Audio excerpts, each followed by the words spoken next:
బడుగు బలహీన వర్గాలు అధికంగా నివసిస్తున్న మార్కాపురం జిల్లా కేంద్రంలో అంబేద్కర్ భవనం నిర్మించాలని దళిత సంఘాల నాయకులు ప్రభుత్వాన్ని కోరారు. మార్కాపురం పట్టణంలోని శుభం కన్వెన్షన్ హాల్లో నిర్వహించిన మెగా గ్రీవెన్స్ ప్రజా దర్బార్ కార్యక్రమంలో దళిత సంఘాల నాయకులు జిల్లా కలెక్టర్ విజయ సునీతకు వినతి పత్రం సమర్పించారు. మార్కాపురం జిల్లా హెడ్ క్వార్టర్స్ లో అధిక సంఖ్యలో దళితులు నివసిస్తున్నారని, వారిలో చాలా మంది ఆర్థికంగా వెనుకబడిన కుటుంబాలకు చెందినవారని తెలిపారు. చిన్నపాటి వివాహాలు, సామాజిక కార్యక్రమాలు నిర్వహించుకోవాలన్నా ప్రైవేట్ ఫంక్షన్ హాల్లో భారీ ఖర్చులు భరించాల్సి వస్తోందని, దీనివల్ల పేద కుటుంబాలు తీవ్ర ఇబ్బందులు పడుతున్నారని పేర్కొన్నారు. ప్రభుత్వం అంబేద్కర్ భవనాన్ని నిర్మించి అందుబాటులో ఉంచితే బడుగు బలహీన వర్గాలకు ఎంతో మేలు జరుగుతుందని వివరించారు. ఈ కార్యక్రమంలో పలువురు దళిత సంఘాల నాయకులు, ప్రజాప్రతినిధులు తదితరులు పాల్గొన్నారు.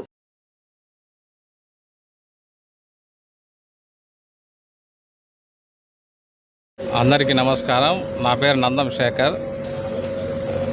భారత రాజ్యాంగ నిర్మాత డాక్టర్ బిఆర్ అంబేద్కర్ గారి సామాజిక భవనానికి స్థలం కేటాయించి జిల్లా హెడ్ క్వార్టర్ అయిన మార్కాపురంలో స్థలం కేటాయించి అంబేద్కర్ భవనాన్ని నిర్మించాలి.